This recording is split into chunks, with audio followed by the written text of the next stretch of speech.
گھروں میں، گھروں کے لیے تم پہاڑوں کو تراشتے ہو، یعنی مٹی سے گھر بناتے تھے. ان کی عمر بہت دراز ہوا کرتی تھی، تو یہ مٹی سے گھر بناتے تھے اور وہ مٹی کے گھر ان کی زندگی میں ہی ٹوٹ جاتے تھے. تو یہ اپنے گھر کے لیے بڑے بڑی چٹانوں کو تراش کر کے، ایسی طاقتور قوم تھی، اور وہ تراش کر کے اور گھروں کو بنایا کرتے تھے. فَاذْكُرُوا، پس یاد کرو، اللہ نعمتوں کو اللہ کی. تو یہ نعمتیں ہیں اللہ کی کہ آج کے بعد تمہیں زمین کا جانشین بنایا، زمین کا مالک بنایا، اور ان کی حالات سے عبرت حاصل کرو، اور تمہیں ایسا جسم اور ایسی عمر دیا ہے کہ تم نرم مٹی سے بھی گھر بناتے ہو اور پہاڑوں کو تراش کر کے بھی گھر بناتے ہو. فَاذْكُرُوا، پس یاد کرو، اللہ نعمتوں کو اللہ کی، وَلَا، اور نہ، تَعْصَوْا، تم فساد کرو، فی الارض، زمین میں. اور زمین کا فساد کیا ہے؟ انبیاء علیہ السلام کی، اللہ کے نبی کی بات کا انکار کرنا، نافرمانی کرنا، یہی زمین کا فساد ہے. مفسدین، مفسد بن کر کے. آئے تفسیر کی طرف. کل کی کلاس میں ہم نے عاد کی قوم کے تعلق سے پڑھا تھا. عاد ایک قوم کا نام ہے جن کی طرف ہود علیہ السلام کو بھیجا گیا تھا. عاد سے سمود کا بہت قریبی رشتہ ہے، یہ ایک ہی نسب سے ان کا تعلق ہے، اور یہ قریب میں تھے. تو ان کو چاہیے تھا کہ یہ عاد کے انجام سے زیادہ نصیحت حاصل کرتے، اور یہ دونوں قومیں مکہ والوں کے سامنے تھی. مکہ والے ان کے حالات کو صحرا پہ جاتے آتے دیکھتے تھے کہ ان کا انجام کیا ہوا. تو مکہ والوں کے لیے بھی عبرت کا نشان تھا کہ ان کو دیکھ کر کے یہ عبرت حاصل کرتے. آج کے اس دور میں ہمارے لیے یہ تاریخ تو ہے ہی ایک عبرت اور نصیحت جو اللہ رب العزت نے جسے کلام کا حصہ بنایا، اپنے کلام کا حصہ بنایا. اس کے باوجود بھی ہم اگر اپنے ملک کے اندر اور ملک کے باہر دوسرے ملکوں کے اندر اگر ہم غور و فکر کریں تو کئی قسم کے عذاب میں آج لوگ ملوث ہیں. جب ہم ان کی بھی تاریخ کا اگر مطالعہ کریں کہ آج یا کل ان کے اوپر جو عذاب آیا ہے، اس کے پہلے ان کی زندگی کیسی تھی، تو ایک ہی نتیجہ سامنے آئے گا کہ یہ شرک کے اندر، اللہ کی نافرمانی کے اندر، دنیا کے اندر ظلم کے اندر یہ ڈوبے ہوئے تھے. ظلم، پہلا ظلم کہ انہوں نے شرک کیا تھا، دوسرا ظلم لوگوں کے اوپر انہوں نے ظلم کیا تھا، لوگوں کے حقوق کو مارا تھا، والدین کے، رشتہ داروں کے وغیرہ کے، اور تیسرا اپنی جانوں پر ظلم کیا تھا، یعنی حرام کام کو اختیار کر کے اللہ کی نافرمانی کر کے. تو ہمارے لیے بھی یہ عبرت کی بات ہے کہ ہم ان قوموں کو دیکھ کر کے کہ اللہ رب العزت کس طریقے سے ان کو بہا کر کے ختم کر رہا ہے، کس طریقے سے ان کے اوپر آندھی اور طوفان کے عذاب کو پہنچا رہا ہے، بارش کے عذاب کو پہنچا رہا ہے، زمینوں کو پھاڑ کر کے ان کو دھسا رہا ہے. ہم کب ہوش میں آئیں گے؟ کیا جب ہمارے اوپر آ جائے گا اس وقت ہمیں سمجھ میں آئے گی؟ تو ہم اس سے عبرت اور نصیحت حاصل کریں کہ ایسا ہو کیوں رہا ہے. اللہ رب العزت مجھے ہم سب کو توفیق عطا فرمائے. تو عاد کی قوم یعنی نوح علیہ السلام کی قوم، عاد کے تعلق سے ان کی رہائش کہاں تھی؟ آپ کا نسب اس طرح بھی بیان کیا گیا ہے، یعنی ہود علیہ السلام کا نسب اس طرح بھی بیان کیا گیا ہے، ہود بن عبداللہ بن رباح الجارود بن عاد بن اوس بن ارم ابن سام ابن نوح، یعنی نوح علیہ السلام کی نسل میں سے یہ تھے. آپ قبیلہ عاد سے تعلق رکھتے تھے، یعنی ہود علیہ السلام قبیلہ عاد سے تعلق رکھتے تھے. یہ ایک عربی قبیلہ تھا جن کی رہائش عمان اور حجر موت کے درمیان ریت کے ٹیلوں والے علاقہ احقاف میں تھی. یہ علاقہ سمندر کے کنارے پر واقع تھا جو شہر کے نام سے معروف تھا، اور ان کی وادی کا نام مغیث تھا، یعنی یہ عرب کے علاقے میں ہی رہتے تھے، حجر موت کے آس پاس. سیدنا حضرت علی رضی اللہ عنہ کے دور خلافت میں ایک شخص حضر موت سے آیا تو حضرت علی نے اس سے پوچھا کہ کیا تم نے ایسا سرخ ٹیلا دیکھا ہے جس میں سرخ مٹی کی آمیزش ہے اور اس میں پیلوں اور بیری کے بہت سے درخت ہیں؟ کیا تم نے ایسا ٹیلا دیکھا ہے؟ تو اس نے کہا کہ اللہ کی قسم میں نے تو اسے دیکھا ہے، لیکن اللہ کی قسم مجھے ایسا لگتا ہے کہ آپ جس طرح بیان کر رہے ہیں تو آپ نے بھی اسے دیکھا ہے. جتنی ڈیٹیل کے ساتھ یعنی حضرت علی نے بیان کیا کہ وہ ٹیلا جو سرخ ہے، لال ہے، اور اس کی جو مٹیاں ہیں وہ بھی لال سرخ لیے ہوئے ہیں، اور پیلوں کے اس میں درخت ہے جس سے ہم لوگ مسواک وغیرہ کرتے ہیں، اور بیری کے درخت ہیں. تو حضرت علی نے فرمایا کہ نہیں، مجھ سے ایسا بیان کیا گیا ہے۔ اس شخص نے کہا کہ اس ٹیلے کی کیا خاصیت ہے اے امیر المومنین؟ تو حضرت امیر المومنین حضرت علی رضی اللہ عنہ فرماتے ہیں، آپ نے فرمایا اس میں حضرت ہود علیہ السلام کی قبر ہے۔ تو یہ جو علاقہ ہے وہ صالح علیہ السلام کی قوم یعنی سمود کے قریب کا علاقہ ہے، جس کے تعلق سے آپ دیکھ سکتے ہیں، اس کا علاقے کے تعلق سے آپ نوٹ کریں، سمود ایک مشہور قبیلے کا نام ہے۔ یہ جدیس کے بھائی سمود کی نسل ہے۔ یہ دونوں آثار کے بیٹے تھے، جو ارم کا بیٹا تھا، اور ارم نوح علیہ السلام کے بیٹے سام کا بیٹا تھا۔ یہ دور قدیم کے خالص عربی قوم تھے۔ ان کی رہائش تبوک اور حجاز کے درمیان ہجر کے مقام پر تھی، جسے مدائن صالح بھی کہا جاتا ہے۔ یہ علاقہ خلیج عقبہ کے مشرق کے واقع شہر مدین کے جنوب مشرق میں واقع ہے۔ قوم سمود کے مقامات اس علاقے کے پہاڑوں میں کھودے ہوئے صاف نظر آتے ہیں۔ رسول اللہ صلی اللہ علیہ وسلم صحابہ کرام کے ہمراہ تبوک جاتے وقت، جب جنگ تبوک کے لیے جا رہے تھے، تو اسی مقام سے آپ کا گزر ہوا تھا۔ جب آپ کا اس مقام سے گزر ہوا اور وہاں پر جب صحابہ کرام نے اپنے خیمے کو لگایا اور وہاں پر پانی وہاں سے لے کر کے اور کھانے وغیرہ کا انتظام کرنے لگے، تو نبی کریم صلی اللہ علیہ وسلم نے انہیں کس طریقے سے اللہ کے عذاب سے ڈرایا اور اس جگہ سے نکلنے کا کہا۔ اس حدیث سے پتہ چلتا ہے جو مسند احمد نے لے کر کے آئے ہیں، جیسا کہ حدیث میں ہے، رسول اللہ صلی اللہ علیہ وسلم جب صحابہ کے ہمراہ تبوک تشریف لے جانے لگے تو مقام ہجر میں سمود کے ویران گھروں کے قریب پہنچ گئے۔ یعنی سمود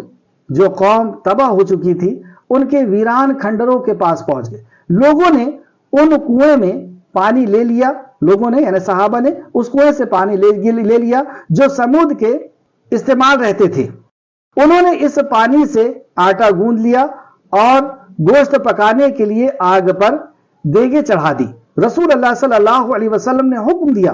تو دیگیں الٹا دی گئی اور آٹا اونٹوں کو کھلا دیا گیا۔ پھر نبی صلی اللہ علیہ وسلم نے صحابہ کرام کے ہمراہ وہاں سے روانہ ہو کر اس کنویں کے پاس جا کر ٹھہرے جہاں سے اونٹنی پانی پیا کرتی تھی۔ آپ نے اس لوگوں کو ویران گھروں میں داخل ہونے سے منع فرمایا جس پر اللہ کا عذاب نازل ہوا تھا، اور فرمایا میں ڈرتا ہوں کہ تم پر بھی ویسا عذاب نہ آ جائے جیسا ان پر آیا تھا، اس لیے ان کے علاقے میں داخل نہ ہوا کرو۔ مسند احمد جلد نمبر 2 صفحہ نمبر 117۔ خلاصہ کلام یہ کہ جب صحابہ کرام اس مقام سے گزر رہے تھے تو وہاں پہ انہوں نے اپنی رہائش کی، یعنی رکے، اور رک کر کے سمود جہاں سے پانی لیا کرتے تھے وہاں سے انہوں نے پانی لیا اور کھانے بنانے کا انتظام کرنے لگے۔ آٹا بھی گوندھ لیا اور دیگ بھی چڑھا لی۔ لیکن رسول مکرم صلی اللہ علیہ وسلم نے کہا کہ یہ وہ مقام ہے جہاں پر اللہ کا قہر نازل ہوا ہے، اللہ کا عذاب نازل ہوا ہے۔ یہ قوم سمود کی وادی ہے اور یہ اس کے کھنڈرات ہیں، یہاں سے نکلو۔ تو اس کھانے کو اس طریقے سے پھینک دیا گیا اور اونٹ کو جو ہے آٹا گوندا ہوا دے دیا گیا۔ پھر نبی کریم صلی اللہ علیہ وسلم اس کنویں کے پاس پہنچے جہاں پر اونٹنی پانی پیا کرتی تھی، اور نبی مکرم صلی اللہ علیہ وسلم نے عبرت اور نصیحت فرمائی اپنے صحابہ کو اور کہا کہ ایسے مقام پر داخل نہ ہوا کرو، اور اگر ہوا بھی کرو تو اللہ رب العزت سے ڈرتے ہوئے، مجھے ڈر ہے کہ کہیں تم پر بھی عذاب نہ آ جائے۔ تو ایسے مقام سے گزرتے وقت ہماری کیفیت کیا ہونا چاہیے وہ اس حدیث میں بیان کی گئی۔ ایک اور حدیث جو امام بخاری اور مسلم نے لے کر کے آئے ہیں کہ ہم عذاب والے مقام سے جب گزریں جہاں پہ اللہ رب العزت کا عذاب آیا تھا کسی قوم کے اوپر، تو اس مقام سے کس انداز میں ہمیں گزرنا چاہیے کہ وہ قہر کا مقام ہے۔ حضرت عبداللہ بن عمر رضی اللہ عنہ سے روایت ہے، رسول اللہ صلی اللہ علیہ وسلم نے مقام ہجر میں ارشاد فرمایا، اس عذاب یافتہ لوگوں کے علاقے میں داخل نہ ہونا پڑے تو صرف روتے ہوئے داخل ہو۔ اگر اس مقام پہ جہاں پر عذاب آیت ہے وہاں سے اگر تم کو داخل بھی ہونا پڑے تو روتے ہوئے داخل ہوا کرو۔ اگر رونا نہ آئے تو ان کے علاقے میں داخل نہ ہونا، کہیں تم پر بھی وہ عذاب نہ آ جائے جو ان پر نازل ہوا تھا۔ مسند احمد جلد نمبر 2 صفحہ نمبر 114، صحیح بخاری شریف حدیث نمبر 433 اور صحیح مسلم حدیث نمبر 2980۔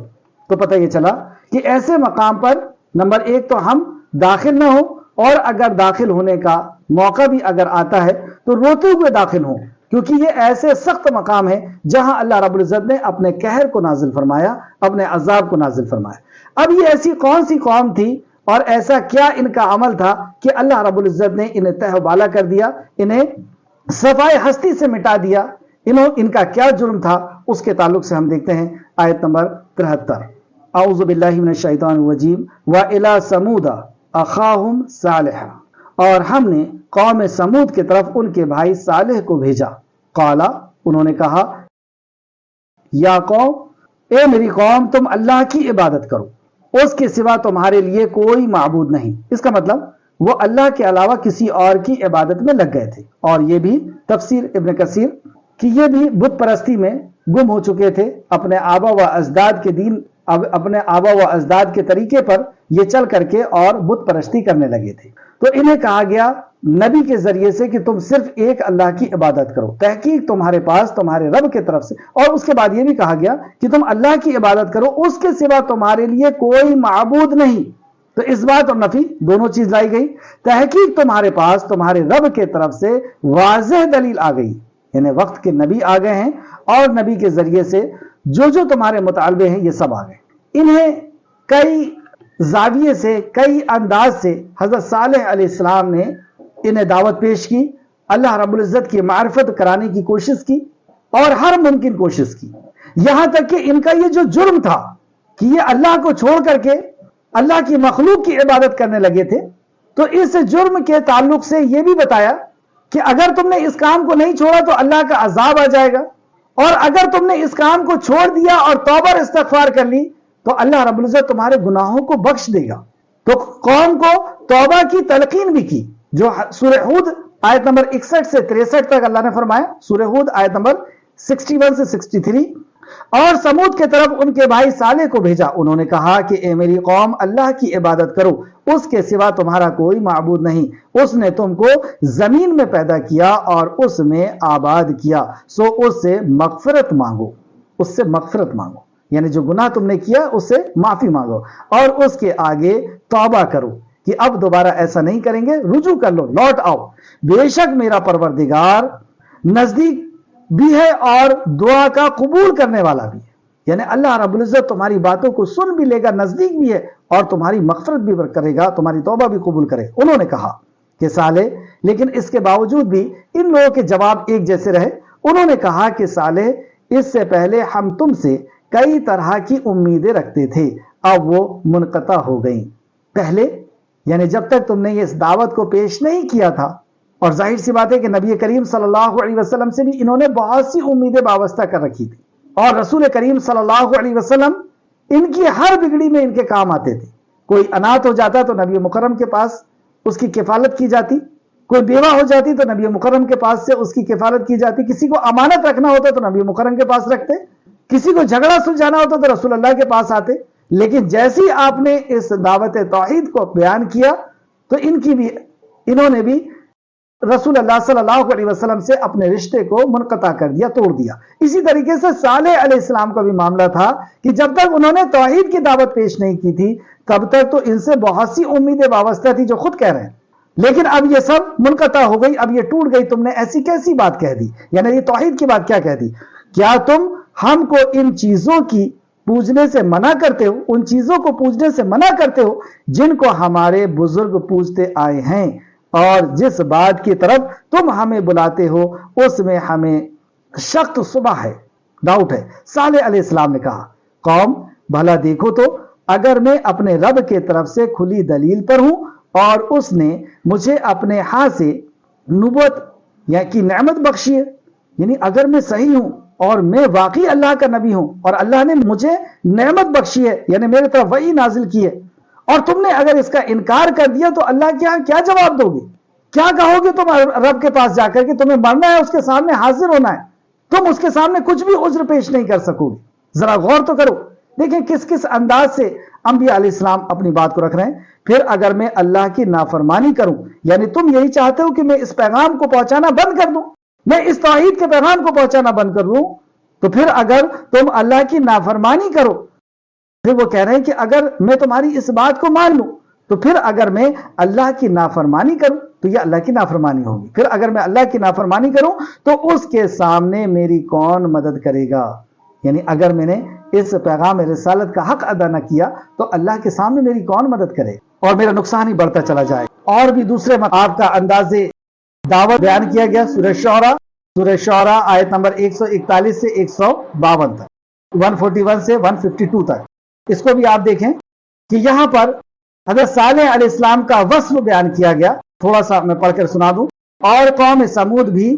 پیغمبر کو جھٹلائے جب ان کو ان کے بھائی صالح نے کہا تم ڈرتے کیوں نہیں، میں تو تمہارے امانت دار پیغمبر ہوں۔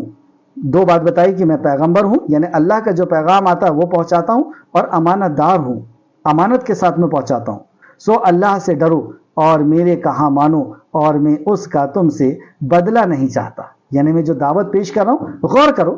کہ میں یہ دعوت کیوں پیش کر رہا ہوں۔ میں تم سے تو بدلہ نہیں چاہتا کہ مجھے ملک دے دو، مجھے بادشاہ دے دو،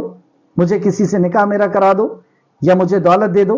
میں تم سے کوئی مطالبہ نہیں کرتا۔ تو اس بات پہ بھی تم کو غور کرنا چاہیے کہ میں اللہ رب العزت کی طرف سے پیغام لے کر کے آیا ہوں اور وہی مجھے اس کا بدلہ دے گا، میں تم سے بدلے کا سوال نہیں کرتا۔ کیونکہ دنیا میں جو کچھ بھی کام کیے جاتے ہیں وہ کسی نہ کسی ریزن، کسی نہ کسی دنیاوی مطلب کے لیے کیے جاتے ہیں، اور میں وداؤٹ ریزن کام کر رہا ہوں، تو یہ اس بات کی واضح دلیل ہے کہ میں اللہ کی طرف سے آیا ہوں، رسول ہوں۔ دیکھیں کس کس انداز سے نبی اپنی حقانیت کو پیش کر رہے ہیں، آپ بعد میں بھی اس پہ غور کیجئے گا، اللہ مجھے بھی توفیق عطا فرمائے۔ اب اس کے بعد قوم نے جو جواب دیا تو یہ بدشگنی لینے لگے، جیسے موسیٰ علیہ السلام سے لیتے تھے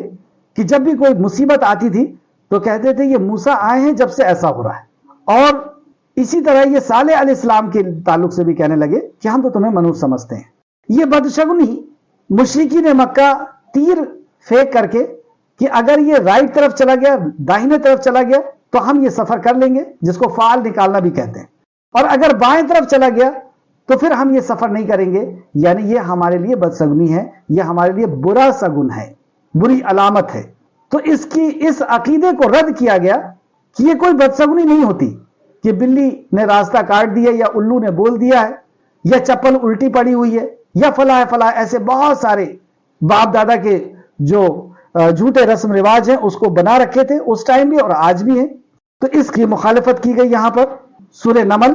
آیت نمبر 45 سے 49 تک۔ وہ کہنے لگے کہ تم اور تمہارے ساتھی ہمارے لیے برا شگن لائے ہیں، مطلب جب سے تم آئے ہو جب سے سب برا ہی ہو رہا ہے۔ صالح علیہ السلام نے کہا تو کیا کسی کے آنے سے، جیسے کوئی کہتا ہے کہ کسی نابینا کو دیکھ لیے تو اب سب برا ہو جائے گا، کسی فقیر کو دیکھ لیے سفر کرتے ہوئے اب برا ہو جائے گا، بلی نے راستہ کاٹ دیا اب برا ہو جائے گا، الو نے بول دیا اب برا ہو جائے گا۔ تو اس کی کیا حقیقت ہے؟ کیا کسی کے ایسا ہونے سے کچھ برا ہوتا ہے؟ اس کا جواب اللہ سبحانہ تعالیٰ نے دیا۔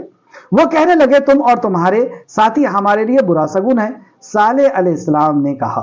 کہ تمہاری بدشگنی اللہ کی طرف سے ہے۔ سبحان اللہ، تمہاری بدشگنی اللہ کی طرف سے، کسی مخلوق کی طرف سے نہیں کہ مخلوق نے بول دیا ہے یا راستہ کاٹ دیا تو تمہارے لیے برا ہو جائے گا۔ یہ تقدیر اللہ سبحانہ تعالیٰ نے لکھا ہے، اور جو اس نے لکھا ہے وہی ہوگی، نہ اس سے کم ہو سکتی ہے نہ زیادہ ہو سکتی ہے۔ اب کوئی بھی حادثے جو خود ساختہ طور پر ہم لوگوں نے، پرانے لوگوں نے گڑھ دیے ہیں، اس سے ہماری تقدیر نہیں بدلتی۔ تو یہ تقدیر پر ایمان کا ایک حصہ ہے اور یہ عقیدے کا حصہ ہے، اس لیے اس کی میں اور وضاحت کرنا چاہ رہا تھا۔ تو صالح علیہ السلام نے کہا کہ تمہاری بدشگنی اللہ کی طرف سے ہے، یعنی جو کچھ بھی لکھا ہوا ہے اللہ سبحانہ تعالیٰ کی طرف سے وہی ہوگا، کسی کے آنے جانے سے کچھ نہیں ہوتا۔ اور اس طریقے کا موسیٰ علیہ السلام کے واقعے میں بھی آپ دیکھ سکتے ہیں، اور اس طریقے سے سورہ یاسین میں بھی ہے۔ وہ کہنے لگے کہ تم اور تمہارے ساتھی ہمارے لیے برا شگن لائے ہیں۔ صالح نے کہا کہ تمہارے بدشگنی اللہ کے طرف سے ہے، بلکہ تم ایسے لوگ ہو جو فتنے میں پڑے ہوئے ہو، یہ آزمائش میں تم پڑے ہوئے، اور اس شہر میں 9 شخص تھے جنہوں نے فساد پھیلایا تھا، یہ اللہ سبحانہ تعالیٰ نے اس آیت میں بتایا۔ اور دیکھیں کہ اور کیا انداز تھا اللہ کے نبی پر، انہوں نے اللہ کے نبی کے کیریکٹر کے اوپر اب بات اٹھانا شروع کر، تو انہوں نے حضرت صالح علیہ السلام کے بارے میں جو کہا اللہ رب العزت نے اسے نقل کیا سورہ قمر آیت نمبر 23 سے 26 میں۔ اللہ سبحانہ تعالیٰ نے فرمایا سمود نے بھی ہدایت کرنے والوں کو، سمود نے بھی یعنی سمود قوم ہے، ہدایت کرنے والوں یعنی صالح علیہ السلام، اور کہا کہ بھلا ایک آدمی جو ہم میں سے ہے ہم اس کی پیروی کریں، یہ کہہ کر کے جھٹلایا کہ یہ تو ہم میں سے ہیں، ہم اس کی پیروی کریں، یہ تو ہمارے انسان ہیں۔ یوں ہو تو ہم گمراہی اور دیوانگی میں پڑ گئے، اگر ہم نے ان کی اطاعت کر لی تو ہم تو گمراہ ہو گئے اور دیوانگی میں پڑ جائیں۔ کیا ہم سب میں سے اس پر وحی نازل ہوئی ہے؟ یعنی ہم نہیں ملے تھے، ہمارے اوپر وحی نہیں آئی، انہی کے اوپر وحی آنا تھا۔ اب یہ الزام نبی کے اوپر لگاتے بلکہ وہ تو جھوٹا اور خود پسند ہے، تو یہ الزام لگانا شروع کر دیا، ان کے کیریکٹر پہ انگلی اٹھانا شروع کر دی کہ یہ تو جھوٹے ہیں اور یہ خود پسند ہے۔ تو اللہ سبحانہ تعالیٰ نے بھی فرمایا ان کو کل ہی معلوم ہو جائے گا کہ کون جھوٹا اور خود پسند ہے، یعنی وقت آنے والا ہے اور انہیں سب پتہ چل جائے گا۔ اس طرح کئی انداز سے حضرت صالح علیہ السلام نے اپنی قوم سمود کو دعوت دی، اور پھر انہوں نے مطالبہ کیا نبی سے کہ ہم جو معجزہ چاہ رہے ہیں اگر وہ آپ دکھا دیں گے تو ہم مان جائیں گے کہ واقعی آپ اللہ کے نبی ہیں، کیونکہ اللہ رب العزت کے لیے تو سب کچھ آسان ہے۔ تو انہوں نے مطالبہ کیا کہ یہ جو بڑی چٹان ہے، ہم سب یہاں پہ کھڑے ہوئے ہیں، اس بڑی چٹان میں سے ایک بڑی تندرست جسم والی ایک اونٹنی نکالو، اور وہ اونٹنی بھی پریگننٹ ہونا چاہیے، گابن ہونا چاہیے 9 ماہ کی۔ تو صالح علیہ السلام نے کہا کہ اچھا اگر اللہ رب العزت نے یہ معجزہ دکھا دیا، اللہ نے اپنے حکم سے اگر اس میں سے اونٹنی نکال دیا، تو کیا تم میری نبوت کو قبول کر لو گے؟ کیا اس دین کو تم قبول کر لو گے؟ تو انہوں نے کہا کہ ہاں ہم ضرور اس دین کو قبول کر لیں گے، کیونکہ یہ ہو ہی نہیں سکتا، اور یہ وہی کر سکتا ہے جو ساری کائنات کا خالق اور مالک ہے، کہ ہم دیکھ رہے ہیں صدیوں سے اس چٹان کو، اور یہ پھٹ جائے اور اس میں سے اونٹنی نکلے، اور ہمارے مطالبے کے مطابق جیسا جیسا ہم کہتے ہیں ویسی ویسی یہ نکلے، تو یہ واقعی نبی کر سکتے ہیں اور ہم آپ کے اوپر ایمان لے آئیں گے۔ جب یہ عہد لے لیا حضرت صالح علیہ السلام نے، تو صالح علیہ السلام کھڑے ہوئے اور اللہ رب العزت کی بارگاہ میں نماز ادا کی اور دعا کی اللہ رب العزت کہ اللہ ان کے مطالبے کے مطابق تو یہاں سے اونٹنی نکال لے، تو ہر چیز پر قادر ہے۔ اللہ رب العزت نے آپ کی دعا کو قبول فرمائی اور انہیں وہ معجزہ دکھا دیا۔ انہی کی آنکھوں کے سامنے وہ چٹان پھٹی اور اس میں سے ایک اونٹنی 9 ماہ کی گابھن، اور ایسی اونٹنی جو ان کے اونٹوں سے الگ تھی، یعنی اس کا نسل بالکل الگ نظر آتی تھی، تندرست تھی اور قد اور قامت میں بھی یہ بڑی تھی۔ اس کو دیکھنے کے بعد کچھ لوگوں نے تو ایمان لے آیا، لیکن اکثریت نے پھر انکار کیا۔ تو اکثریت نے جو انکار کیا اس کے تعلق سے، اور جب یہ اونٹنی کا ظہور ہوا یعنی یہ معجزہ ہوا، تو اللہ رب العزت نے فرمایا، آیت کی طرف واپس آئے، آیت نمبر 73 سورہ اعراف، یہ اللہ کی اونٹنی ہے جو تمہارے لیے خاص نشانی ہے، یعنی یہ نشانی ہے کہ واقعی یہ اللہ کے نبی ہے، چنانچہ تم اسے چھوڑ دو کہ اللہ کی زمین میں چرتی پھرے، یہ اللہ کی طرف سے اللہ کی مخلوق ہے، اور تمہارا تو یہ کچھ نہیں کھائے گی، یہ جنگل میں چرے گی اللہ رب العزت کی زمین پہ، اور اسے برائی کے ساتھ ہاتھ بھی نہ لگانا ورنہ تم بہت دردناک عذاب پکڑ لے گا۔ اللہ رب العزت عالم الغیب تھا، اللہ سب جانتا ہے، اس لیے اللہ نے پہلے سے فرما دیا کہ دیکھو برائی کی نیت سے اسے ہاتھ نہ لگانا۔ تو یہ اونٹنی چلتی پھرتی تھی، اور ایک دن ان کی باری تھی ان کے اونٹوں کی پانی پینے کی، اور ایک دن یہ معجزاتاً طور پہ جو اونٹنی تھی اس کی باری تھی، اور جب یہ پانی پیتی تو پورا کی پورا پانی ختم ہو جاتا، اور ایک دن ان کے اونٹ پانی پیتے اور دوسرے دن یہ اتنا دودھ ہوتا کہ یہ ان سب کے لیے کافی ہو جاتا، مطلب یہ جو معجزاتاً طور پر جو اونٹنی تھی اس سے اتنا دودھ ہوتا کہ ان کے لیے کافی ہو جاتا۔ تو ایک طرح سے یہ ان کے لیے بہت فائدہ مند تھی، اس سے انہیں دودھ بھی ملتا تھا، اور اللہ نے انہیں وارننگ دے دی کہ دیکھو اس کو غلط نیت سے ہاتھ نہیں لگانا، کیونکہ یہ معجزہ ہے اللہ رب العزت کی طرف سے۔ اور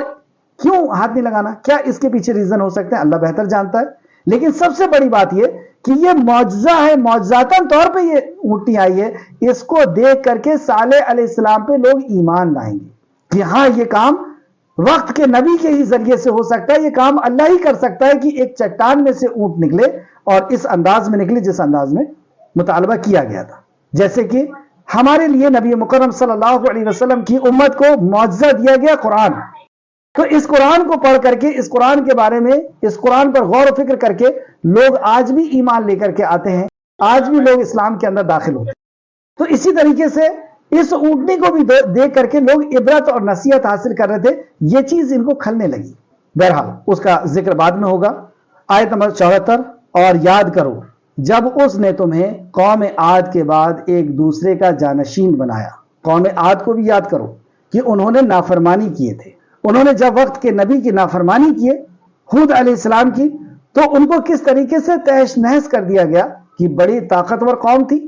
ان کو اپنی طاقت پر غرور تھا، لیکن ایک ایسی آندھی اللہ رب العزت نے پہنچائی، ایسی ہوا پہنچائی کہ جس نے ان کو اڑا کے لے گئی اور اوپر سے نیچے پٹک کر کے ان کے سر کو، ان کے دھڑ کو الگ کر کے ان کی زندگی کے چراغ کو بجھا کر کے رکھ دیا۔ انہوں نے بھی وقت کے نبی کی نافرمانی کی تھی، اور تم اب نافرمانی نہ کرنا۔ ان کے بعد تمہیں زمین میں خلیفہ بنایا گیا ہے، زمین کا جانشین بنایا گیا ہے، ملک تمہیں دیا گیا ہے، اب تم یاد رکھو۔ اللہ فرماتا ہے اور یاد کرو جب اس نے تمہیں قوم عاد کے بعد ایک دوسرے کا جانشین بنایا اور تمہیں زمین میں ٹھکانہ دیا، تم اس کی نرم مٹی سے محلات بناتے ہو۔ یہ بڑی عمر والے لوگ تھے تو یہ مٹی سے محلات بناتے تھے، لیکن عمر زیادہ ہونے کی وجہ سے انہی کی عمر میں وہ گھر گر جایا کرتے تھے، تو یہ پھر پہاڑوں کو بھی تراشنے لگے، جو اللہ نے ذکر کیا، اور پہاڑوں سے گھر تراشتے ہو، تو پہاڑوں کو بھی تراش کر کے یہ گھر بناتے تھے۔ چنانچہ تم اللہ کی نعمتیں یاد کرو، جو اللہ نے تمہیں نعمتیں دی ہے کہ اب تمہیں جانشین بنایا ہے، تمہیں تاریخ بھی دے دی تمہارے سامنے کہ تم ان سے نصیحت حاصل کر لو۔ اور مکہ والوں کے لیے بھی یہ واقعہ بالکل سامنے آمنے تھا کہ یہ بھی ان کے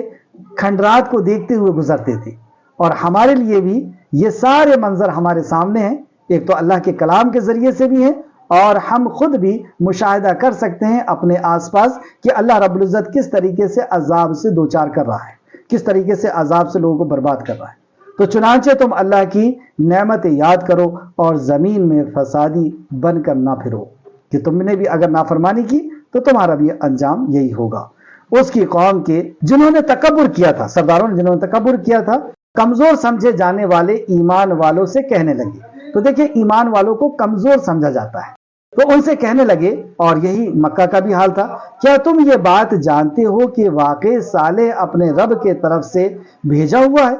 کیا تمہیں اس بات کا یقین ہے کہ واقعی صالح جو ہیں اللہ کے نبی ہیں؟ انہوں نے کہا ہاں، مطلب جو ایمان والے تھے انہوں نے کہا ہاں، بلا شبہ ہم اس چیز پر ایمان لانے والے ہیں جس کے ساتھ اسے بھیجا گیا، جو پیغام لے کر کے توحید آخرت اور رسالت کا جو پیغام لے کر کے بھیجا گیا ہے، ہم اس پر ایمان ہیں۔ لیکن اس کے جواب میں یہ کہتے ہیں، ان لوگوں نے کہا جنہوں نے تکبر کیا تھا، بے شک ہم اس چیز کا انکار کرنے والے ہیں جس پر تم ایمان لاتے ہو، تو ہم نے تو اس کا انکار کر دیا۔ یعنی اتنا بڑا معجزہ دیکھنے کے بعد بھی اکثریت نے انکار کر دیا۔ جب انہوں نے انکار کیا تو اللہ رب العزت نے ان کے انکار کے الفاظ کو اس طرح نقل کیا۔ سورہ شعراء آیت نمبر 153 سے 158 تک، وہ قوم سمود کہنے لگے کہ تم جادو زدہ ہو، یعنی حضرت صالح علیہ السلام کو یہ کہتے ہیں کہ آپ یہ جو باتیں کر رہے ہو یہ ایک جادو کی وجہ سے کر رہے ہو، جیسا کہ یہاں بیان کیا، یعنی آپ پر جادو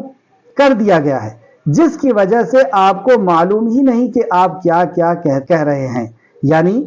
توحید کو اختیار کرنے اور شرک چھوڑنے کی دعوت آپ عقل و شعور کے ساتھ نہیں دے رہے ہیں، آپ کے اوپر جادو کر دیا گیا ہے، اس وجہ سے آپ ایسی بات کہہ رہے ہیں۔ ایسا انہوں نے جواب دیا۔ آگے اللہ سبحانہ تعالیٰ نے فرمایا، تم اور کچھ نہیں ہماری ہی طرح کے آدمی ہو۔ اور یہ بھی کہا کہ ایک تو یہ کہا،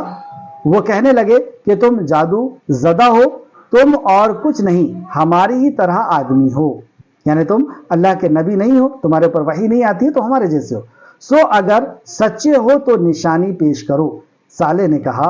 کہ یہ اونٹنی ہے، اس کے پینے کی باری ہے۔ وہی سب واقعہ انہوں نے بیان کیا کہ یہ اس کے پینے کی باری ہے، اور ایک بار تمہارے پینے کی باری رہے گی تمہارے اونٹوں کی، اور اسے بری نیت سے نہ چھونا ورنہ تمہیں عذاب آ پکڑے گا۔ سورہ شعراء آیت نمبر 153 158 تک آپ اس میں دیکھ سکتے ہیں۔ پھر بھی انہوں نے معجزے کی بے حرمتی کی، معجزہ آ جانے کے بعد بھی اس کا انکار کیا۔ سورہ اعراف میں بھی اللہ سبحانہ تعالیٰ نے آیت نمبر 73 کے اندر جو فرمایا جو ہم پڑھ چکے ہیں، تمہارے پاس تمہارے پروردگار کے طرف سے ایک معجزہ آ چکا ہے، یعنی یہ اللہ کی اونٹنی تمہارے لیے معجزہ ہے، سو اسے آزاد چھوڑ دو کہ اللہ کی زمین میں چرتی پھرے، اور تم اس سے بری نیت سے ہاتھ نہ لگانا، عذاب تمہیں پکڑ لے گا۔ اور اس طریقے سے سورہ ہود آیت نمبر 65 میں بھی اللہ رب العزت نے اس کا ذکر کیا۔ لیکن اس کے باوجود بھی معجزے کی انہوں نے بے حرمتی کی، یعنی اس اونٹنی کو جو اللہ رب العزت کے طرف سے معجزہ تھا اسے ختم کرنے کی کوشش کی، اور اس کوشش میں 9 لوگ سر فہرست تھے جو سرگنا تھے، اور انہوں نے جب بات اپنی رکھی تو قوم کے لوگ بھی ان کے ساتھ شامل ہو گئے۔ یہ 9 لوگوں میں 2 عورتیں تھیں اور 7 مرد تھے، اور ان عورتوں کا بھی، ان مشرک عورتوں کی بھی اس پلاننگ کے اندر جو شرکت تھی وہ اس طرح تھی کہ ایک عورت جو رئیس گھرانے سے تھی، دولت مند تھی، اس نے اپنے شوہر کو طلاق دے دی تھی یا طلاق ہو گئی تھی، اور وہ ان 7 مردوں کے بیچ میں آ کر کے کہتی ہے کہ اگر تم نے، ایک شخص کی طرف اشارہ کر کے، کہ اگر تم نے اس کو قتل کر دیا، اس اونٹنی کو، تو میں تم سے نکاح کر لوں گی۔ اسی طریقے سے ایک بوڑھی عورت تھی جو رئیس گھرانے سے تھی، وہ کہتی ہے کہ میری 4 بیٹیاں ہیں، اور ایک شخص کی طرف اشارہ کر کے کہتی ہے کہ اگر تم نے اس کا قتل کر دیا، اس اونٹنی کا، تو جس سے کہو گے اس لڑکی سے میں تمہارا نکاح کرا دوں گی۔ اس طریقے سے ان لوگوں نے حضرت صالح علیہ السلام کو کی اونٹنی کو، یعنی اس معجزے کو، جس معجزے کو دیکھ کر کے لوگ اسلام میں آ رہے تھے یا آئے تھے، اس کو قتل کرنے کی، اس کو ختم کرنے کی سازشیں کی۔ ان سازش میں انہوں نے باقی قبیلے کو بھی ساتھ ملانے کی کوشش کی، تو لوگوں نے تائید کی۔ اچھا، یہ ساتھ کے تعلق سے اللہ رب العزت نے سورہ نمل آیت نمبر 48 میں بھی ذکر کیا، 48 میں، اور شہر میں 9 شخص تھے جو ملک میں فساد کیا کرتے تھے اور اصلاح کے کام نہیں کرتے تھے، اصلاح سے یہ لوگ کام نہیں لیتے تھے۔ تو یہ صرف 9 ہی لوگ نہیں تھے، ان کے ساتھ مل گئے تھے دوسرے لوگ بھی، یعنی جنہوں نے حمایت کی تھی وہ بھی اس کے اندر شامل کہلائیں گے، اس پلاننگ کے اندر۔ تو انہوں نے باقی قبیلے کو بھی ساتھ ملانے کی کوشش کی، تو لوگوں نے تائید کی، یعنی حمایت کی۔ وہ اونٹنی کو قتل کرنے کے لیے گھاٹ میں بیٹھ گئے، یعنی انتظار میں بیٹھ گئے۔ جب وہ پانی پی کر واپس گئی تو مصدع ایک شخص کا نام ہے، نے جو چھپ کر بیٹھا ہوا تھا اس پر تیر چلا دیا، جو اس کی پنڈلی میں کی ہڈی میں پیوست ہو گیا۔ اس نے ایسا تیر چلایا کہ اونٹنی کی ہڈی میں وہ جا کر کے پیوست ہو گیا۔ انیزا اور اس کی بیٹیاں بھی اس پر تیر چلا دیا جو اس کی ہڈی میں پیوست ہو گیا۔ انیزا اور اس کی بیٹیاں بھی کدار کی حوصلہ افزائی کرنے کے لیے، کدار شخص تھا جس نے مارا تھا، کدار کی حوصلہ افزائی کرنے کے لیے اپنے چہرے سے نقاب کو ہٹا دیا، یعنی انہیں اکسا رہی تھی کہ دیکھو اگر تم نے مار دیا تو ہم تمہاری ہیں۔ جب ان عورتوں نے انہیں اکسایا اپنے چہرے کو دکھا کر کے کہ ہم تمہارے لیے اگر تم نے اونٹنی کو مار دیا، قدار بن سالف نے جلدی سے اونٹنی حملہ ہو کر کے اور اس کی گردن پر وار کر دی، جس سے اس کی موت ہو گئی، اور اس کی کونچیں کاٹ دی۔ وہ زمین پر گر پڑی اور زور سے آواز نکالی، جس سے اس کا بچہ چوکنا ہو گیا اور دور پہاڑ پر چلا گیا اور 3 بار بلبلایا۔ یعنی بچے نے جیسی اس نے چیخ ماری اونٹنی نے، تو بچہ جو ہے وہ ہوشیار ہو گیا کہ یہ کیا ہوا، اور وہ چیخ مارتا ہوا پہاڑ کی طرف دوڑا اور اس نے 3 بار بلبلایا، یعنی اپنی ماں کے لیے اس نے رویا۔ کدار نے اونٹنی کے گلے پر نیزہ مار کر اسے قتل کر دیا۔ تفسیر ابن کثیر، سورہ آراف کی تفسیر میں تفسیر ابن کثیر نے اس واقعے کو بیان کیا۔ حضرت عبداللہ بن جمعہ رضی اللہ عنہ سے روایت ہے کہ رسول اللہ صلی اللہ علیہ وسلم نے خطبے کے دوران میں اونٹنی کا اور اس کے قتل کرنے والوں کا ذکر کیا اور فرمایا، اسے قتل کرنے کے لیے ایک دلیر سردار اٹھا جس کی بات مانی جاتی تھی، جیسے قریش میں ابو جمعہ کی بات مانی جاتی ہے۔ بخاری شریف حدیث نمبر 4942۔ تو یہ سردار تھا جس کی بات مانی جاتی تھی، اور وہ اٹھا اور اس نے قتل کیا۔ یہ جو شخص تھا جس نے اونٹنی کو قتل کیا، اس کی مذمت کے تعلق سے ایک حدیث جو مسند احمد نے روایت کی ہے اور علامہ البانی نے اپنی سلسلۃ الصحیح میں بھی اس کو نقل کیا ہے۔ حضرت عمار بن یاسر رضی اللہ عنہ سے روایت ہے، رسول اللہ صلی اللہ علیہ وسلم نے حضرت علی رضی اللہ عنہ سے فرمایا، کیا میں تجھے نہ بتاؤں کہ سب سے زیادہ بدبخت کون ہے، یعنی برا شخص کون ہے؟ انہوں نے کہا جی ہاں۔ فرمائے نبی صلی اللہ علیہ وسلم نے فرمایا دو شخص ہیں، ایک تو سمود کا سرخ فام آدمی جس نے اونٹنی کو قتل کیا تھا، اور ایک وہ جو تجھے اے علی، ایک وہ شخص ہے جو تجھے اے علی یعنی تجھے قتل کرے، اس جگہ یعنی سر پر ضرب لگائے گا۔ حضرت علی کے سر کی طرف اشارہ کیا کر کے کہا کہ اس پہ ضرب لگائے گا جس سے یعنی داڑھی تر ہو جائے گی۔ مسند احمد جلد نمبر 4 صفحہ نمبر 263 اور سلسلۃ الاحادیث الصحیحہ حدیث نمبر 1888۔ تو یہ بدبخت لوگ ہیں دنیا کے جنہوں نے اونٹنی کو جو ہے شہید کیا تھا، اور دوسرا جو حضرت علی رضی اللہ عنہ کو شہید کرے گا۔ یہ پیشن گوئی رسول مکرم صلی اللہ علیہ وسلم نے دی، یہ بد کردار لوگ ہیں۔ اس تعلق سے سورہ اعراف آیت نمبر 77 کے اندر بھی فرمایا، جو ہماری کلاس کی آخری دو آیت ہے، چنانچہ انہوں نے اونٹنی کی ٹانگوں کو کاٹ ڈالی اور انہوں نے اپنے رب کے حکم سے سرکشی کی اور کہا کہ اے صالح، اگر تو رسولوں میں سے ہے تو ہم پر وہ عذاب لے آ جس سے تو ہمیں ڈراتا ہے۔ اللہ اکبر۔ ایسی ان کی سرکشی کی مارنے کے بعد یہ کہتے ہیں اونٹنی کو کہ اب تو جو عذاب لا سکتا ہے وہ لیا۔ تو عذاب کا یہ مطالبہ بھی کر رہے ہیں۔ تو جو قوم نبی کی نافرمانی کرے، توحید کا انکار کرے، رسالت اور آخرت کا انکار کرے، اور معجزہ دکھانے کے بعد یہ کہے کہ اور وعید کے بعد کہ اگر تم نے ایسا کیا تو عذاب آ جائے گا، اور اس کے بعد یہ عذاب مانگ رہے ہیں، تو ان کے اوپر عذاب نہ آئے ایسے کیسے ہو سکتا ہے؟ بہرحال اللہ سبحانہ تعالیٰ نے فرمایا سورہ ہود کے اندر آیت نمبر 65 میں، اپنے گھروں میں 3 دن اور فائدہ اٹھا لو۔ یعنی علماء کرام نے فرمایا ہے کہ جب ان لوگوں نے اونٹنی کو قتل کیا تو اس پر سب سے پہلے کیدار بن سالف، اللہ کی لعنت ہو اس پر، کیدار بن سالف نے حملہ کیا اور اس کی کونچیں کاٹ دی، وہ زمین پر گر پڑی۔ پھر جب افراد نے جلدی تلواروں سے اسے ٹکڑے کر دیا، جب اس کے بچے نے یہ دیکھا تو بھاگ کر سب سے اونچے پہاڑ پر چڑھ گیا اور 3 بار بلبلایا۔ اس لیے حضرت صالح علیہ السلام نے فرمایا اپنے گھروں میں 3 دن اور فائدہ اٹھا لو، یعنی انہیں اس دن کے علاوہ 3 دن کی مہلت دی گئی۔ انہوں نے اس تاکیدی وعید پر بھی اعتبار نہیں کیا، صالح علیہ السلام کی اتنی بڑی وعید پر بھی اعتبار نہیں کیا، بلکہ شام ہوئی تو انہوں نے پروگرام بنایا کہ حضرت صالح علیہ السلام کو بھی شہید کر دیا جائے۔ چنانچہ سب قسمیں کھا کر کہنے لگی۔ اللہ اکبر۔ ایسی وعید سننے کے بعد بھی ایسی قوم ہے کہ یہ اب صالح علیہ السلام کو بھی اور آپ کے ساتھیوں کو بھی قتل کرنے کا منصوبہ بنانے لگی، جس کے تعلق سے اللہ نے سورہ نمل آیت نمبر 49 میں فرمایا۔ ان کے پلاننگ جو کر رہے تھے، سورہ نمل آیت نمبر 49 میں اللہ نے فرمایا عہد کرو، یعنی یہ آپس میں کہنے لگے کہ عہد کرو، وعدہ کرو کہ ہم رات کو اس پر اور اس کے گھر والوں پر چھاپا ماریں گے، رات بھی رات ہم اس پر یعنی صالح علیہ السلام پر اور اس کے گھر والوں پر ایک دم سے چھاپا ماریں گے اور ایک دم سے ان کو قتل کریں گے۔ یعنی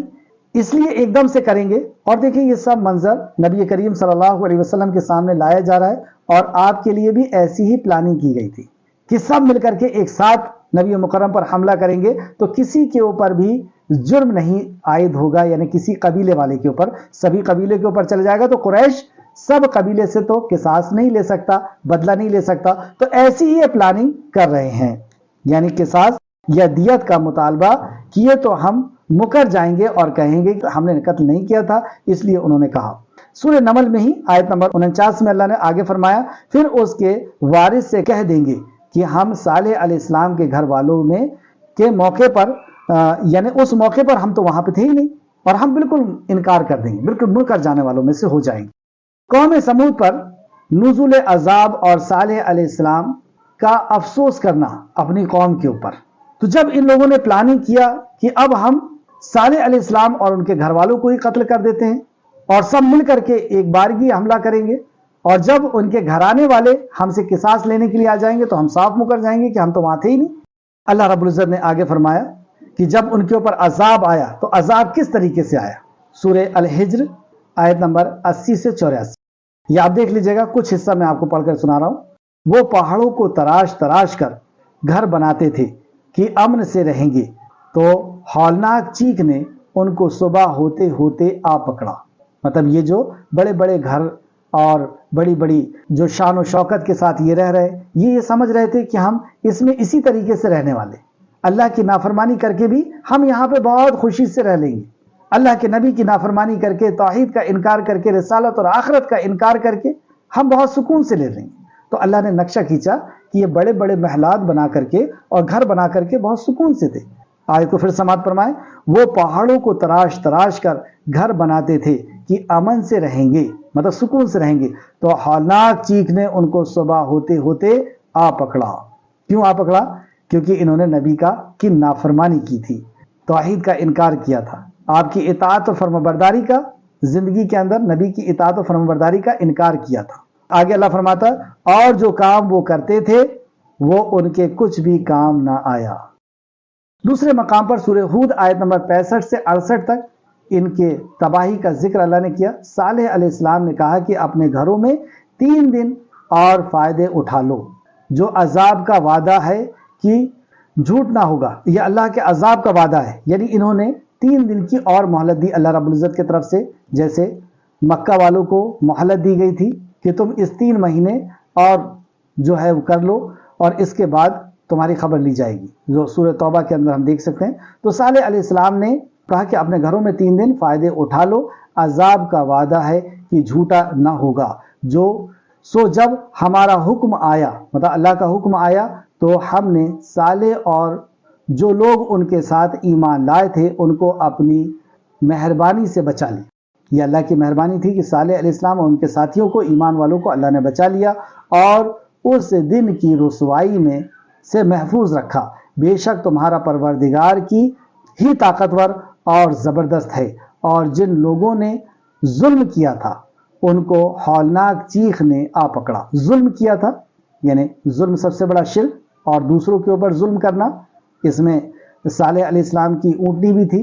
اور اپنی جان پر ظلم کرنا نبی کی نافرمانی کر کے. تو ظلم کیا تھا تو وہ اپنے گھروں میں اوندے پڑے رہے, یا اپنے گھروں میں اوندے پڑے رہے, گویا کبھی ان میں بسے ہی نہ تھے. سن رکھو کہ سمود نے اپنے پروردگار سے کفر کیا تھا,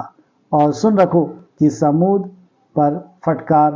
آ پڑی. اللہ ہم سب کی حفاظت فرمائے. سورہ قمر آیت نمبر 30 اور 31 کے اندر اللہ نے ان کی بربادی کا نقشہ اس طرح کھینچا. جو دیکھ لو کہ میرا عذاب اور ڈرانا کیسا ہے. ہم نے ان پر عذاب کے لیے ایک ہولناک چیخ بھیجی تو وہ ایسے ہو گئے جیسے باڑ والے کی سوکھی ہوئی ٹوٹی ہوئی باڑ. اور ہم نے قرآن کو سمجھنے کے لیے آسان کر دیا ہے, تو کوئی ہے جو سوچ سمجھ رکھے, یا کوئی ہے جو نصیحت حاصل کرے. سورہ قمر آیت نمبر 30 اور 31. جیسے باڑ ہوتی ہے ایسی سوکھی ہوئی پڑی ہوئی, ایسے ہم نے ان کو بے جان پڑا ہوا چھوڑ دیا. ان کے عذاب کے تعلق سے سورہ نمل آیت نمبر 50 سے 53 میں بھی اللہ نے فرمایا, اور وہ ایک چال چلے, یعنی پلاننگ کر رہے تھے حضرت صالح علیہ السلام کو اور ان کے ساتھیوں کو قتل کرنے کی, اور وہ ایک چال چلے اور ہم نے بھی ایک تدبیر چلے, اور ان کو کچھ خبر نہ ہوئی, سو دیکھ لو کہ ان کی چال کا انجام کیسا ہوا. یہ ایک تسلی بھی دی جا رہی ہے صحابہ کرام کو, نبی مکرم صلی اللہ علیہ وسلم کو, کہ اللہ رب العزت ان کے ساتھ ہے, اور ان کی جو بھی چالیں ہیں جو دارالارقم میں بیٹھ کر کے نبی مکرم صلی اللہ علیہ وسلم کے لیے چالیں چل رہے ہیں, اللہ بھی بہتر تدبیر کرنے والا. ہم نے ان کو اور ان کی قوم سب کو ہلاک کر ڈالا. اب یہ ان کے گھر ان کے ظلم کے سبب خالی پڑے ہیں. اب یہ جو گھر ہے کھنڈرات ہے, دیکھ لو ان کے ظلم کے سبب خالی پڑے ہیں, یعنی ان کی نسلوں کا بھی پتہ نہیں, ان کے بعد آنے والوں کا بھی پتہ نہیں, سب کی جڑوں کو کاٹ دیا, یعنی اولاد صحیح سب کو ختم کر دیا. جو لوگ دانش رکھتے ہیں یعنی جو عقل مندی رکھتے ہیں ان کے لیے اس میں نشانیاں ہیں. یعنی جو واقعات ہمارے آس پاس گزر رہے ہیں ہمارے ملک میں اور آس پاس کے ملکوں کے اندر, جو عذاب اللہ رب العزت کی نافرمانی کی وجہ سے, شرک کی وجہ سے, اور لوگوں کے اوپر ظلم کی وجہ سے, اور اپنی جان کے اوپر ظلم کی وجہ سے آ رہے ہیں, یہ عقل مندوں کے لیے نشانی ہے۔ تو جو لوگ دانش رکھتے ہیں ان کے لیے اس میں نشانیاں ہیں، اور جو لوگ ایمان لائے اور ڈرتے ہیں ان کو ہم نے نجات عطا فرمائی۔ تو اللہ رب العزت نے انبیاء کے ساتھ ان کو نجات عطا فرمائی۔ یہ تھا سورہ نمل کی آیت نمبر 50 سے 53۔ جب مہلت کا پہلا دن آیا یعنی جمعرات کا دن آیا تو ان کے چہرے زرد ہو گئے، اور جیسے صالح علیہ السلام نے فرمایا تھا شام ہوئی تو انہوں نے کہا کہ مہلت کا ایک دن تو گزر گیا۔ جب دوسرا دن یعنی جمعہ کا صبح ہوئی تو کہنے لگے کہ ان کے چہرے سرخ ہو گئے، تو شام ہوئی تو کہنے لگے مہلت کا 2 دن بھی گزر گیا۔ جب مہلت کا تیسرا دن آیا یعنی ہفتے کا دن، اتوار کا دن اور سنیچر کا دن، تو صبح ہوئی تو ان کے چہرے سیاہ ہو گئے۔ شام ہوئی تو انہوں نے کہا سالے کی کہی ہوئی مہلت تو ختم ہو گئی، یعنی 3 دن کا انہوں نے وعدہ کیا تھا، 3 دن تو ختم ہو گئے۔ جب اتوار کی صبح ہوئی تو انہوں نے خوشبو لگائی اور تیار ہو کر بیٹھ گئے اور انتظار کرنے لگے کہ دیکھے کون سا عذاب آتا ہے۔ انہوں نے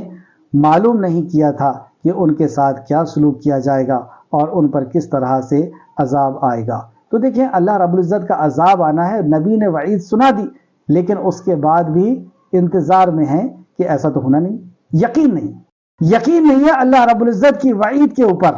کہ جو تم شرک کر رہے ہو، اللہ کے نبی کی نافرمانی کر رہے ہو، زندگی گزارنے کا طریقہ نبی کا نہیں لے رہے ہو، مرنے کے بعد کی یعنی زندگی کا پر تم کو ایمان نہیں ہے، تو واقعی ان کو ایمان نہیں ہے کہ ایسی بڑی بڑی عبرتوں کو دیکھنے کے باوجود کہ کچھ دن پہلے ہی انہوں نے ایک قوم کو دیکھا تھا اپنے سامنے کہ اس طریقے سے وہ تباہ ہو گئی تھی، ہود علیہ السلام کی قوم، لیکن اس کے باوجود بھی انہیں یقین نہیں۔ کہیں ایسا نہ ہو کہ ہم بھی یہ سب عذاب دیکھ رہے ہیں اور اس کے بعد بھی ہمیں عبرت نہ آئے، اس کے بعد بھی ہم اپنے توحید کا جائزہ نہ لیں، شرک سے توبہ نہ کریں اور اپنی زندگی کو نبی کے طریقے پہ گزارنے کے بارے میں نہ سوچیں۔ اگر ہم بھی اسی انتظار میں ہیں تو پھر اللہ رب العزت ہم سب کی حفاظت فرمائے۔ جب سورج طلوع ہوا تو آسمان سے ایک شدید آواز آئی، جو نیچے سے زلزلہ آ گیا، اور چنانچہ تمام افراد کی روحیں پرواز کر گئیں اور وہ مر کر بے حس اسی طرح پڑے رہ گئے۔ ایسی چیخ آئی آسمان سے اور جس سے زمین بھی پھٹ گئی اور ان کی زندگی کا چراغ اللہ رب العزت نے گل کر کے رکھ دیا۔ سورہ اعراف آیت نمبر 79 اور آج کی کلاس کی آخری آیت۔ پھر انہیں زلزلے نے آ لیا، چنانچہ وہ اپنے گھروں میں گھٹنوں کے بل مردہ گرے ہوئے پڑے تھے۔ ان کو دیکھ کر کے حضرت صالح علیہ السلام نے ان سے کہا، جو آیت نمبر 79 میں ہے، پھر صالح ان سے نا امید ہو کر، یعنی جب یہ مرے ہوئے پڑے تھے، ان کی زندگی کا چراغ گل ہو چکا تھا، یہ اللہ کے سخت عذاب میں گرفتار ہو چکے تھے، تو پھر صالح علیہ السلام نے نا امید ہو کر پھرے اور کہا کہ اے میری قوم، یعنی ان مردوں کی طرف دیکھ کر کے کہتے ہیں اے میری قوم، میں نے تم کو اللہ کا پیغام پہنچا دیا تھا اور تمہاری خیر خواہی کی، مگر تم ایسے ہو کہ خیر خواہی کو دوست نہیں رکھتے، یعنی خیر خواہی کو بھی تم نے قبول نہیں کیا، اس کو بھی تم نے قدر نہیں کی۔ اسی طرح جب نبی کریم صلی اللہ علیہ وسلم بدر کے مقام سے لوٹ رہے تھے اور جن لوگوں نے آپ کی دعوت کو قبول نہیں کیا تھا، مشرکین مکہ نے، اور بدر میں ان کو اس بدر کے کنویں کے اندر ان کی لاشوں کو ڈال دیا گیا تھا، تو ان کے طرف دیکھ کر کے بھی اسی انداز میں جو حضرت صالح علیہ السلام نے کہا تھا، حضرت نبی مکرم صلی اللہ علیہ وسلم نے کہا، بدر کے کنویں میں جن مقتولوں کو پھینکا گیا تھا، اللہ کے نبی صلی اللہ علیہ وسلم نے 3 دن بعد ان سے بھی اسی طرح خطاب فرمایا تھا۔ رات کے آخری حصے میں جب آپ نے اسلامی لشکر کو کوچ کا حکم دے دیا تھا اور خود سواری پر تشریف فرما ہو چکے تھے، آپ نے فرمایا اے کنویں والوں، یعنی جو مشرکین تھے جنہوں نے آپ کے اوپر 13 سال تک ظلم کیا تھا اور آخر میں اسلام کو ختم کرنے کے لیے آ گئے تھے، لیکن اللہ سبحانہ تعالیٰ نے آسمانی لشکر بھیج کر کے انہی کو تہ و بالا کر دیا تھا، تو ان کے طرف دیکھ کر کے نبی مکرم صلی اللہ علیہ وسلم نے فرمایا اے کنویں والو، تمہارے رب نے تم سے جو وعدہ کیا تھا کیا تم نے اسے پورا ہوتے ہوئے نہیں دیکھ لیا؟ مجھ سے میرے رب نے جو وعدہ فرمایا تھا میں نے تو اسے پورا ہوتے ہوئے دیکھ لیا ہے۔ آپ نے اس موقع پر ان لاشوں کو مخاطب کر کے یہ بھی فرمایا تھا، تم اپنے نبی کے لیے اس کا برا خاندان ثابت ہوئے، تم اپنے نبی کے لیے اس کا برا خاندان ثابت ہوئے، تم نے اس وقت مجھے جھٹلایا، جھوٹا کہا جب لوگوں نے مجھے سچا مانا، تم نے مجھے اس وقت وطن سے نکالا جب لوگوں نے مجھے جگہ دی، تم نے اس وقت مجھ سے لڑائی کی جب لوگوں نے میری مدد کی، تم اپنے نبی کے لیے نبی کا برا خاندان ثابت ہوئے۔ حضرت عمر رضی اللہ عنہ نے عرض کیا، اے اللہ کے رسول صلی اللہ علیہ وسلم، آپ ان لوگوں سے مخاطب ہیں جو مردہ ہو چکے ہیں، یعنی مردہ تو نہیں سنتے؟ تو نبی صلی اللہ علیہ وسلم نے فرمایا، قسم ہے اس ذات کی جس کے ہاتھ میں میری جان ہے، میری بات تم ان سے زیادہ نہیں سن رہے، مطلب میری بات تم سے زیادہ وہ سن رہے ہیں، کیونکہ وہ اب نتیجے کو دیکھ چکے تھے، اب وہ اپنے انجام کو وہ پہنچ چکے تھے، انہیں تو پورا یقین آ گیا تھا کہ واقعی یہ اللہ کے نبی ہیں اور یہ ہمارے حالات ہیں، لیکن وہ جواب نبی مکرم صلی اللہ علیہ وسلم نے فرمایا کہ میری بات تم ان سے زیادہ نہیں سن رہے، لیکن وہ جواب نہیں دے سکتے، لیکن یہ مر گئے ہیں، یہ جواب نہیں دے سکتے۔ بخاری شریف حدیث نمبر 1370 اور مسند احمد جلد نمبر 6 اور صفحہ نمبر 276۔ کافی وقت ہوا، اسی پہ میں اپنی بات کو ختم کرتا ہوں۔ یہاں پر یہ رکوع اپنے اختتام کو پہنچا۔ اللہ رب العزت سے دعا ہے کہ خالق مالک جو اس واقعے کے اندر ہمیں عبرت اور نصیحت حاصل ہوتی ہے، اے اللہ اس سے عبرت اور نصیحت حاصل کرنے کی ہم کو تو توفیق عطا فرما۔ اے خالق مالک جب تک ہمیں زندہ رکھ، نبی مکرم صلی اللہ علیہ وسلم کے حکموں کے اوپر، آپ کی شریعت کے اوپر، جو آپ کے اوپر شریعت نازل ہوئی ہے، اس شریعت کے اوپر ہمیں عمل کرنے کے ساتھ ساتھ زندہ رکھ، ہمارا خاتمہ بالخیر فرما اور نیکوکاروں کے ساتھ ہمارا شمار فرما دے، آمین یا رب العالمین۔ السلام علیکم ورحمۃ اللہ وبرکاتہ۔